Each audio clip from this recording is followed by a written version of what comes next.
August மாதம் 19ஆம் தேதிக்கான ஜீவ ஊற்று வேத தியானம் சங்கீதம் 22 வசனம் 12.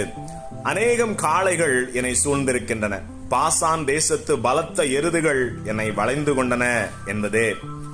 இங்கே வேதத்தில் குறிப்பிடப்படுகிற காளைகளும் எருதுகளும் எதை குறிக்கிறது என்பதை சற்று தியானிக்கலாம்.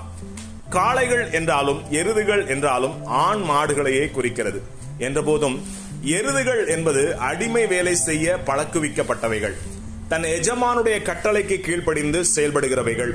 இங்கே பாசான் தேசத்து எருதுகள் என்று குறிப்பிடப்படுவது கட்டளைக்கு கீழ்ப்படிந்து கடினமாய் செயல்படுகிற ரோம போர் சேவகர்களையே குறிக்கிறது.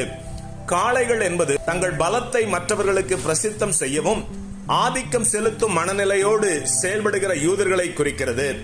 ஆம், இது கிறிஸ்து இயேசுவின் சிலுவை பாடுகளின் நெருக்கத்தை குறிக்கிற தீர்க்க தரிசன வசனமாகும். இப்போது இதில் மறைந்திருக்கிற ஆவிக்குரிய அர்த்தங்களையும் பார்க்கலாம். தேவ நீதிக்கு உட்பட்டு வாழுகிற தேவ பிள்ளைகளை நெருக்கும்படி எழும்புகிற காளைகளுக்கு ஒப்பான ஆதிக்க மனநிலை கொண்ட சத்துருக்களை காண இயலும். இவர்கள் தங்கள் ஸ்தானத்தை மற்றவர்களுக்கு எந்த சூழ்நிலையிலும் விட்டுக் கொடுக்க மனதில்லாதவர்கள், வேறு யாரும் தங்கள் ஸ்தானத்தை பிடித்துவிடக் கூடாது என்று எண்ணி அவர்களுக்கு எல்லா விதத்திலும் நெருக்கங்களை உண்டாக்குகிறவர்கள். இவ்வாறு மற்றவர்களை நெருக்கி ஒடுக்கி கீழே தள்ளிவிட்டு அவர்கள் மேல் கர்த்தர் தனக்கு ஜெயம் கொடுத்தார் என்று சுய தம்பட்டம் அடித்துக் கொள்வார்கள். தனக்கு இருக்கிற அதிகாரத்தை பேர் புகழை காப்பாற்றிக் கொள்வதற்காக மற்றவர்களை பலி கொடுக்கவும் தயங்க மாட்டார்கள்.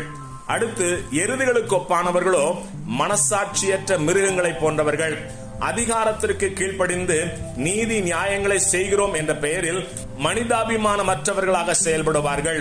இவ்வுலகத்தின் எல்லா நீதியும் பரலோக தேவனுடைய நீதிக்கு கீழானவைதான் என்று உணர்கிறவர்களே பூமிக்குரிய அதிகாரங்களுக்கு கீழ்ப்படுகிற போதும் மனசாட்சியின்படியும் மனிதாபிமானத்தோடும் நடப்பார்கள்.